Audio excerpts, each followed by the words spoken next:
Halo Sobat Otus, kembali lagi bersama kita di acara yang ditunggu-tunggu para kaula muda. Namanya Mendadak Bahas. Kenapa hari ini kita penting banget nih mendatangkan bintang tamu yang super duper dahsyat, Bapak Sani Gunawan sebagai Direktur dari PT Lotus Andalan Sekuritas. Oke, Pak Sani, sehat Pak saya? Sehat, terima kasih Pak Umar. Kita hari ini sengaja mendatangkan Pak Sani karena kita butuh panduan. Jadi fenomena kita kemarin telah melihat pelantikan Pak Prabowo dan kabinetnya. Nah, terus semua orang bilang, wah biasanya ini kalau menuju pelantikan kita akumulasi saham, terus pas pelantikan most of us itu jualan gitu loh. Sehingga kalau ada beberapa pemain baru lah ya yang melihat breakout, mereka langsung masuk dan akibatnya sometimes ada yang nyangkut gitu loh. Nah, kedatangan Pak Sani di sini kita mau tanya nih sebenarnya lebih kepada psikologi saham gitu loh. Kenapa? Karena banyak pemain-pemain baru yang euforia terus akhirnya ujungnya sih nyangkut, nggak cuan. Sebelum saya bahas itunya Pak ya, saya bahas sedikit ya bahwa kemarin Pak Prabowo sudah melantik, pertama jumlah menterinya jauh lebih banyak, sehingga akan ada impact cost dari pemerintah. Kedua, timnya juga sebenarnya tim-tim lama, artinya itu sangat bagus karena dia memperpanjang aja. Yang paling penting adalah programnya. Ada beberapa program yang paling ngetop di antara kita semua itu adalah program rumah 3 juta rumah. Sehingga itu membuat kita sangat euforia terhadap sektor properti dan turunannya. Nah, tapi untuk mencegah terjadi hal-hal yang tidak diinginkan, mungkin kita butuh sedikit bantuan Pak Sani nih buat antisipasi apa yang mesti kita lakukan. Monggo Pak. Terima kasih Pak Umar. Untuk pembahasan ini memang sangat penting diketahui oleh investor-investor yang ada di Indonesia, terutama investor retail, yang mereka berharap pada saat setelah pelantikan itu boleh dikatakan indeks akan naik dan akan terjadi rebound yang pada hari ini tanggal 21 Oktober ya kita lihat indeks itu tidak tinggi-tinggi banget gitu ya, jadi less than 1%, jadi kurang dari 1%. Jadi kita harus balik lagi bahwa investasi saham itu bukan spekulasi. Ya, investasi saham itu adalah kita beli saham melihat kinerjanya. Ya, untuk apabila memang itu terjadi kenaikan pada saat pelantikan itu bonus. Tapi itu bukan dijadikan seperti judi gitu ya. Jadi beli sebelum pelantikan terus berharap minggu ini pada hari Senin lalu minggu depan itu akan naik setinggi-tingginya gitu. Ya. Jadi bulan Oktober ini itu ada momentum laporan keuangan yang istilahnya yang kita tunggu-tunggu kuartal ketiga itu akan banyak emiten-emiten yang akan mengeluarkan laporan keuangan. Jadi apabila kita membeli saham karena memang untuk fundamentalnya dan kita berharap laporan keuangan akan keluar dan bagus kinerjanya seperti saham-saham pertambangan yang berbasis emas misalnya, ya itu mungkin kalau misalnya kita berharap dan tidak naik pada saat pelantikan Pak Prabowo Gibran ini tidak apa-apa gitu. Ada momentum berikutnya yaitu momentum laporan keuangan yang akan keluar. Seperti itu Pak Mas. Makasih Pak. Jadi pada dasarnya saya mau note tadi ya bahwa saham itu bukan judi. Harusnya kita membeli saham based on fundamental things gitu ya. Nah, fundamental yang ada saat ini adalah laporan keuangan. Jadi ada beberapa emiten atau sektor gitu ya yang diuntungkan currently karena situasi yang ada. Salah satunya adalah emas, gold related gitu ya. Nah, jadi teman-teman semua mungkin bisa di note juga nih. Pak Sani ini anti FOMO. Jadi kalau kita suka belanja tuh ketika kanan kiri tetangga itu belanja ini kita, ada apa nih? Without knowing the reason, Pak, kita ikut dulu deh. Setelah ikut baru mikir, baru evaluasinya dan segala macam gitu Pak ya, gitulah. Jadi mungkin itu step awal screening yang dilakukan sebelum kita jump into buying the stocks gitu Pak ya. Iya, benar sekali. Gitu Pak, tapi balik lagi Pak. Kemarin kan yang kita topik yang lagi hangat itu adalah perihal kabinet ya Pak. programnya Pak Prabowo sendiri gitu loh, perihal yang sangat ngetop tuh properti. Iya. Nah, kalau view Bapak sendiri nih properti gimana Pak? Jadi sebenarnya saham-saham properti itu sudah bergerak pada saat ada kabar mengenai penurunan suku bunga The Fed. Oke. Jadi udah sekitar mungkin 1 bulan atau beberapa minggu yang lalu itu properti sudah rally seperti itu. Jadi kondisi mengenai program daripada Pak Prabowo berkaitan dengan sektor properti, apakah akan diuntungkan gitu emiten-emiten properti, itu semuanya tergantung dari ya lihat nanti faktanya saja gitu, karena memang harus lihat dia punya programnya ini apa efeknya gitu ya. Itu juga bisa juga property related seperti bank-bank yang memberikan perkreditan daripada sektor properti itu juga perlu diperhatikan. Cuma kalau saya perhatikan itu sektor properti sebenarnya sudah bergerak terlebih dahulu pada saat ada isu bahkan ada penurunan suku bunga The Fed. Seperti itu Pak Amar. Ada pivot itu ya. Oke. Kita juga tahu, makasih banyak Pak Sani. Kita juga tahu Pak bahwa ketika suku bunga Amerika itu dari 0,25 spike ke 5,5, terus pemerintah juga Amerika mau menurunkan inflasi ke 2% dan mulailah ada agenda pivot mengembalikan suku bunga ke bawah lagi gitu ya. Dan itu pasti akan berimpact sama properti sektor khususnya dan perbankan. Tapi itu berbarengan juga dengan programnya Pak Prabowo, sehingga tuh kayak jumbo Pak ya. Iya. Combo gitu loh. Iya. Tapi ini saya note ya teman-teman ya. Kalau Pak Sani bilang gini, program itu is one thing. Program memang bagus Pak ya. Tapi program itu kan ada implementasinya dan ada masa yang kita tunggu progresnya gitu Pak ya. Benar sekali. Jadi jangan membeli sesuatu based on programnya doang. Iya. Karena kita mesti melihat progress gradualnya gitu Pak ya. Iya. Once sudah ada progress, then we can start to buy. Is it? Iya benar sekali, dan saya tambahkan bahwa itu program 5 tahun ya. Jadi bukannya program bulan depan atau 100 hari pemerintahan Pak Prabowo gitu. Jadi kita harus melihat daripada apa realisasinya di lapangan seperti itu. Ya, karena juga ada isu mengenai kenaikan pajak gitu kan, yang istilahnya itu juga beban bagi orang-orang yang pekerja gitu ya, sama masyarakat luas, itu daya beli juga dipertanyakan gitu. Ini saya note sebenarnya nih Pak nih. Perlu diperhatikan bahwa juga. One thing ada program, kedua memang ada tadi tuh ketika programnya banyak, bahkan debt to GDP dari 39 bisa naik ke 50, artinya kita boleh ngutang lagi. Saya ngomongin programnya bagus, tapi pembiayaannya dari mana gitu ya. Pertama dari APBN, kedua dari pajak yang dinaikkan. Dimana saat ini masih ada deflasi Pak ya. Artinya daya beli lagi turun gitu ya Pak ya. Ini bagus nih teman-teman nih. Pak Sani ini bilang nih, jangan lihat programnya, karena program itu is one thing, tapi itu buat 5 tahun. Iya. Akan sangat banyak yang terjadi Pak ya, in between Pak ya gitu lah. Tapi Pak, saya ini banyak nih kaula muda yang pasti nanya nih, kalau beli saham itu kan beli masa depan Pak ya. Iya. Jadi kalau kita bilang nih, kalau kita nunggu progresnya terjadi full, nanti kita kan biasanya kalau beli saham tuh ketika ada buy on rumor, sell on news kira-kira gitu. Itu impactnya gimana Pak?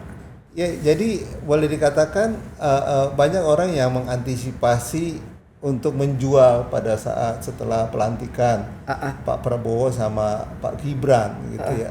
Tapi hari ini kan tidak terjadi gitu kan. Nah, apakah orang yang katanya membeli yang minggu lalu atau 2 minggu yang lalu mengantisipasi ini, apakah mereka mau hold atau mereka lepas kembali gitu. Tapi satu hal yang saya perhatikan, ini momentum koreksi ini yang kita harus manfaatkan untuk beli.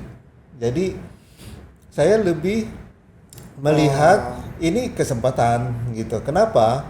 Karena memang kita lihat daripada mata uang kita rupiah itu stabil ya. Bahkan saya percaya gitu untuk kedepannya, karena memang tim daripada pemerintahan Pak Jokowi sebelumnya ini masuk kembali gitu ya, seperti Ibu Sri Mulyani, terus habis itu ada Pak Erick Thohir dan yang lainnya. Itu seperti tidak ada perubahan sebenarnya tim daripada menteri-menteri yang lalu dengan tim yang sekarang. Jadi cuma ekspektasi yang berlebihan ini yang bahaya sebenarnya. Ya ini yang bagi investor-investor yang boleh dikatakan lagi pegang cash, berharap dan percaya bahwa pertumbuhan ekonomi itu akan membaik ke depannya gitu ya dari pemerintah Pak Prabowo, lalu juga rasio daripada utangnya juga nanti bisa mendapatkan pinjaman lebih lagi gitu, dan itu kan itu motor ekonomi ya. Justru yang kita khawatirkan kalau misalnya tidak ada dana segar yang masuk gitu ya. Dan satu hal Pak Umar, bahwa kita tahu kalau misalnya indeks di satu negara itu adalah benchmark juga. Ya, jadi selain data ekonomi juga indeks saham di satu negara itu menjadi acuan juga gitu ya, keberhasilan atau apa di satu negara. Seperti itu Pak Umar. Oke, makasih Pak. Ya, ngomong indeks Pak, indeks kita tuh sekitar 7.700-an saat ini. Iya. Simply itu valuasi PI-nya 13 kali. Iya. Terus tadi Bapak bilang nih bahwa rupiah kita stabil. Tapi memang agak yang menggelitik tuh salah satu yang dicanangkan sama Pak Prabowo itu adalah kita mau pertumbuhan itu 8% Pak. Iya. Biasanya kan 5% nih. Terus saya mencoba menurunkan nih, pertumbuhan 8% akan tercapai jika dananya ada dong, programnya bagus, dananya banyak gitu. Ya. Tadi juga Bapak bilang dananya ada apa enggak? Iya. Saya geser sedikit Pak ya ke global nih Pak. Iya. Saat ini kita ngomongin Amerika hutangnya sudah banyak. Terus dia akan cetak obligasi pastinya gitu ya. Di saat bersamaan China juga akan cetak obligasi juga karena memang semuanya lagi fragile lah bahasa ininya gitu ya.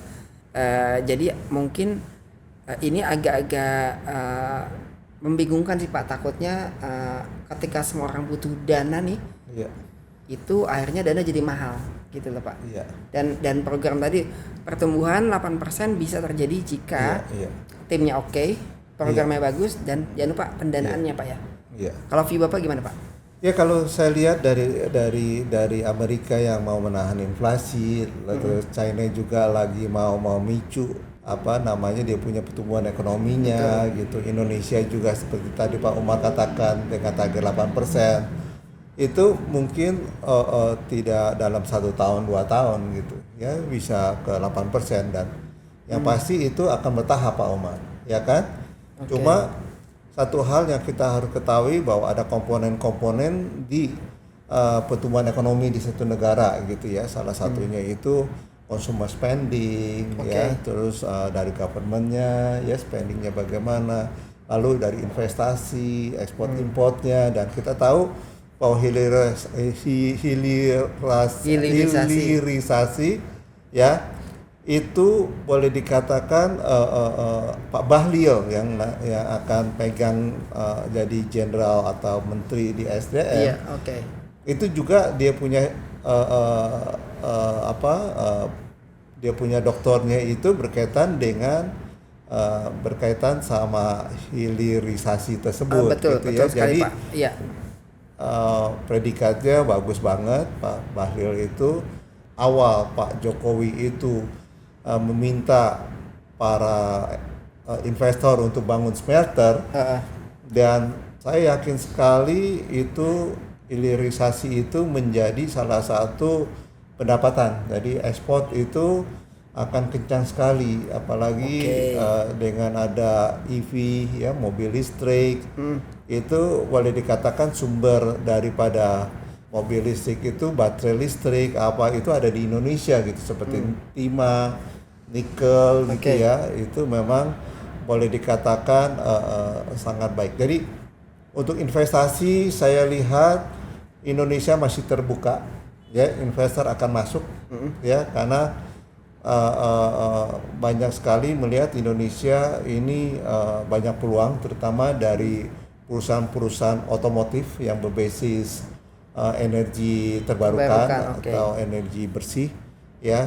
Lalu juga dengan government spending ya, itu juga akan meningkat berkaitan dengan pinjaman yang ditingkatkan ya pada pemerintahan sekarang ini, dan consumer spending yang boleh dikatakan perlu dipertanyakan karena memang ada rencana untuk dinaikkan lagi ya pajaknya ya dari 11 ke 12%. Nah itu sih, tapi overall dengan pertumbuhan ekonomi ini, dengan investasi, dengan ekspor import, dengan government spending, itu menurut saya bisa positif ke depannya.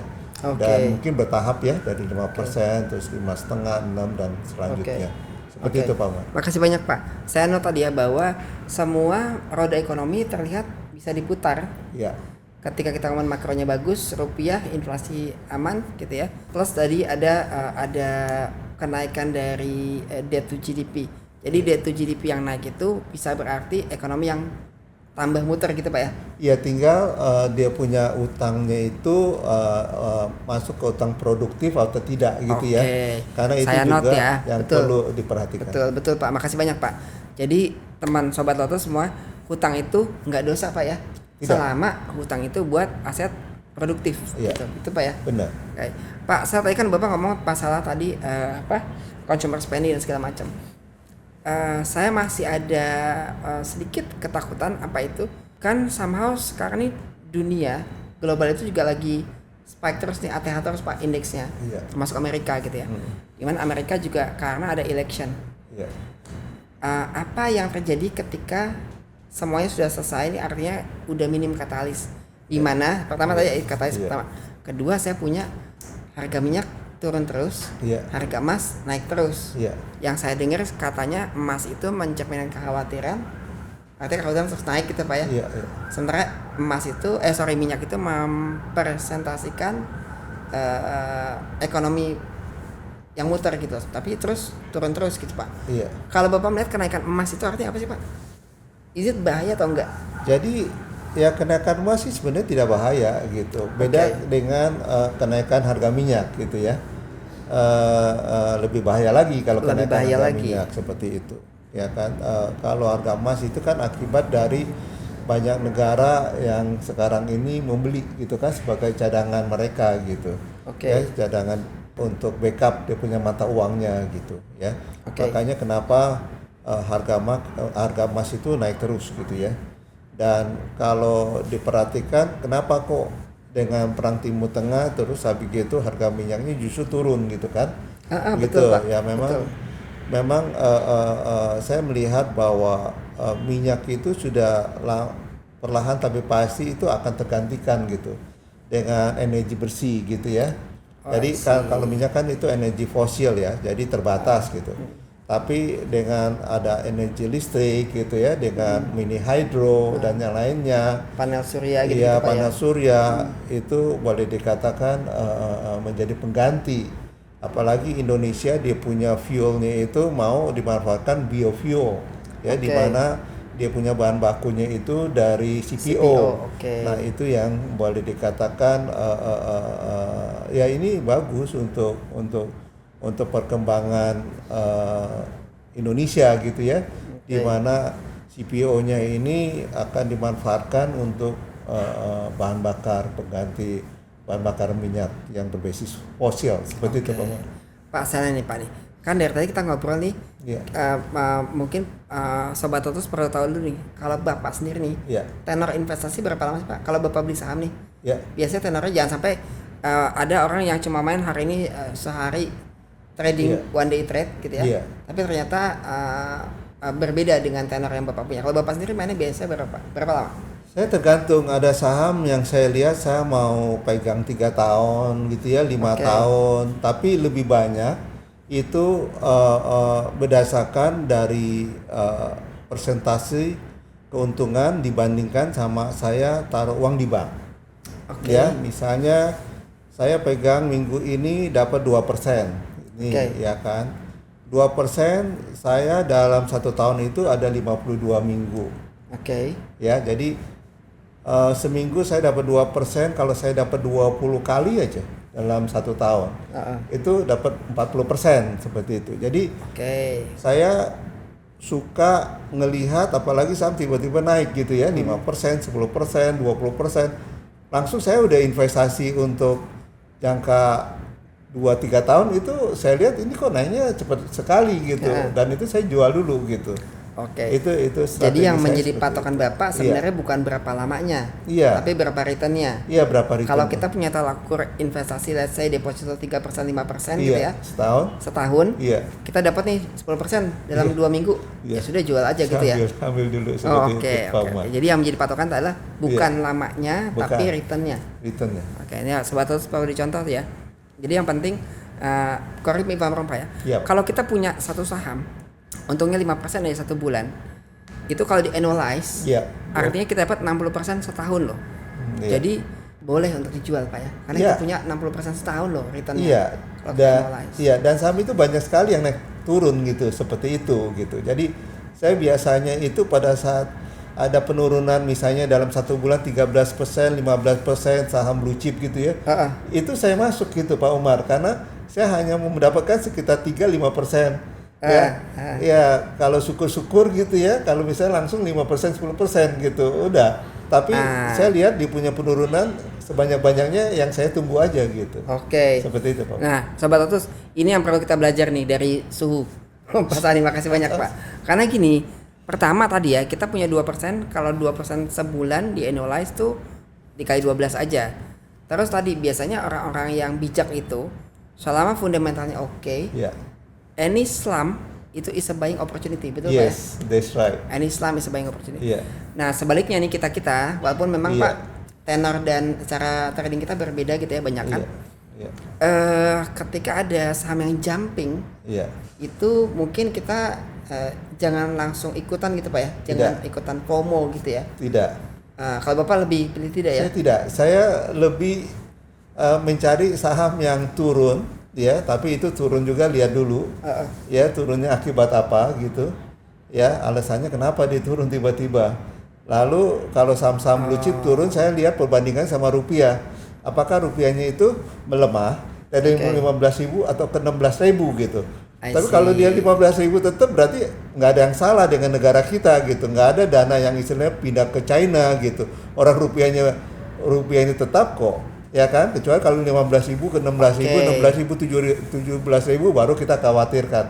Jadi itu kesempatan. Jadi Bapak melihat nih kalau makronya ada saham blue chip yang turun, kita mesti takut, gitu Pak ya? Iya. Betul ya. Tapi saya kembali lagi Pak Ahmad, maaf saya tambahkan, itu di situ ada signal-signalnya yang kita harus pelajari gitu ya. Maksudnya tidak langsung ya, yang namanya saham turun gitu langsung beli, enggak. Jadi lihat dulu gitu sampai dia punya sellernya itu sudah habis gitu ya. Jadi habis dengan lihat misalnya turunnya 3%, 5%, 3%, 5% dalam diam pada saat dia enggak ada tekanan lagi. Nah itu momennya, dan itu butuh skill Pak Umar. Butuh skill ya, betul, saya percaya Pak. Pengalaman. Jadi kalau nyemplung cepat.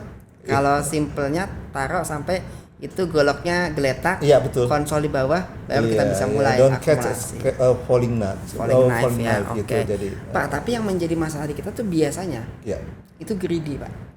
Jadi orang nih, bukan orang ya, saya termasuk gitu ya. Ketika ada saham yang lagi naik, kita bilang suka bahasa anak market tuh, bener lagi naik ini gitu. Padahal kita actually we know nothing about the stock gitu ya. Terus kita langsung jump in aja. Nah, pertanyaan saya adalah gimana cara mengatasi euforia tadi Pak, euforia atau greediness yang ada kita. Kita tadi Bapak bilang udah untung setahun deposito tuh 5%, kita udah megang 15% nih cuan, tapi katanya nih masih mau naik lagi nih Pak nih. Ya itu kan sangat sering tempat terjadi. Benar. Pertanyaannya adalah Pak, gimana sih cara bijak menyikapi euforia tadi? Oke, jadi begini Pak Umar, jadi kita kan suka melihat saham rally. Kita juga main dari bawah. Nah justru pada saat kita udah profit taking, kita menghitung dia punya untungnya. Jadi misalnya udah untung 5%, kita dapat 5 juta misalnya, 10% dapat 10, hitung tuh. Jadi pada saat kita berpikir kita mau main ke atas gitu, jangan lupa kita udah dapat berapa, misalnya 20 juta di saham tersebut. Jangan sampai kalau kita main di atas itu kita tidak menghitung, tidak pandai berhitung bahwa kita dapat 20 juta, kita maksimal itu 20 juta lossnya. Jadi yang sering kali Justru salah di situ, dia tidak pernah berhitung dan mulai dari 100 juta akhirnya dia main ke atas 1 miliar. Jadi pada saat dia turun ke bawah, ya itu langsung 10% dari 1 miliar 100 juta hilang. 20% habis 200 juta, sedangkan untungnya baru 20 juta. Nah, tips dari saya itu bermain dengan konsisten dengan value yang sama. Jangan pakai lot. Lot sama, harga tinggi, value-nya berbeda. Jangan pakai lot ya, tapi pakai value ya. Iya. Jadi makin ke atas itu lotnya makin kecil seharusnya. Bukannya lotnya sama atau makin besar. Itu seringkali itu semua nasabah individu dan nasabah retail melakukan hal yang sama bertahun-tahun, bahkan tidak pernah kapok. Selalu melakukan hal yang sama. Karena ini Pak, basically kita semua tuh tahu strategi, tapi mungkin yang membedakan tuh jam terbang Pak ya. Iya. Jam terbang ya. Betul. Kalau Pak Sani kan sudah legend lah di market gitu ya. Amin, terima kasih. Sehingga lebih bijak dalam menghadapi segala macam tadi euforia. Kalau ada penurunan juga gimana menanggapinya gitu Pak ya. Oke. Pak, nggak terasa nih kita sudah 25 menit. Tadi balik lagi nih, saya mau sama dulu nih Pak, bahwa ketika kita tahu global itu ada election di Amerika, suku bunga juga so-so gitu ya, mulai penurunan di Amerika, inflasinya menuju 2%. Di Indonesia juga rupiah stabil, dan yang menjadi note kita adalah adanya pelantikan presiden baru dan kabinetnya yang membawa beberapa program. Terus hari ini kita membahas salah apa enggak sih kita ini bersikap euforia atas kabinet yang terbentuk saat ini. Nah, mungkin Bapak bisa sum up sedikit, kasih summary sebagai closing statement bagaimana kita menanggapi semua euforia yang ada dari market Indonesia khususnya. Iya, untuk sahabat investor Lotus boleh dikatakan dengan kondisi seperti ini memang tetap waspada, tetap harus waspada gitu ya. Cuma manfaatkan untuk market apabila ada koreksi, itu momentum sebenarnya. Ya, tinggal melihat daripada aksi kooperasi daripada emiten, ya banyak juga orang sekarang mengantisipasi dividen seperti itu. Jadi ada saham-saham yang berbasis dividen yang besar gitu ya. Ada orang yang berinvestasi, tapi berinvestasi yang benar kalau menurut saya itu membeli pada saat laporan keuangan baik, tapi harga sahamnya turun, Pak Umar. Ya, jadi bagaimana kita mengetahui kalau misalnya itu laporan keuangannya itu baik ya. Pertama kita harus lihat salesnya, kita bandingkan dengan kuartal sebelumnya, itu salesnya itu naik apa tidak gitu. Terus kadang-kadang salesnya itu tidak naik bahkan turun tapi ada profit gitu. Nah kita mesti curiga gitu. Apakah profit itu didapat dari operasional atau jual aset? Nah itu punya ada atau one time gain gitu ya? Iya, ada istilahnya ada pengetahuannya gitu yang kita harus tahu gitu. Bagaimana kita mengetahui ya laporan keuangan yang kita harus pelajari, dan banyak investor itu maka tidak tahu laporan keuangan tapi investasinya udah miliaran dan ikut-ikutan tuh Pak Umar. Wah, gitu. Bahaya banget Saya tuh, Pak, seringkali ketemu ada investor yang malah ibu-ibu punya ada puluhan, 40, 50 nanya ke saya bagaimana untuk restructure dia punya laporan, dia punya portofolionya. Ya susah karena memang saham-saham yang dibeli itu saham yang sekarang sudah tidak liquid, sudah masuk ke papan pemantauan khusus, bahkan masuk ke dalam kategori delisting gitu. Jadi saya tidak banyak membantu, cuma kita harus tahu kalau misalnya memang baru mau mulai berinvestasi di saham itu jangan malas untuk belajar sih. Ya belajar, jangan hanya belajar untuk nyari informasi beli saham apa, tapi pada saat nanya atau direkomendasi beli saham apa, mesti tanya juga kenapa beritanya gitu ya. Jadi dari situ kita mulai belajar, walaupun salah kita mesti cari tahu juga kenapa salah gitu. Katanya bagus, laporan keuangan bagus. Jadi jangan kita hilang uang ya dari berinvestasi di saham tapi kita tidak belajar apa-apa. Kita hilang uang nggak apa-apa, tapi kita get something ya, dapat pengetahuan minimal. Seperti itu Pak. Makasih banyak Pak. Saya pernah dengar tuh Pak, namanya earn atau learn. Iya. Jadi mendapatkan uang atau mendapatkan ilmu. Kira-kira gitu Pak ya. Benar sekali Pak. Terima kasih banyak Pak Sani atas sama-sama Pak Umar. Masukannya hari ini sangat bermanfaat gitu ya. Sobat Tutus, demikian tadi ulasan kita. Saya sum up sedikit bahwa walaupun saat ini ada euforia perihal pelantikan presiden dan kabinetnya, tetapi still itu adalah berita yang tersaji di market.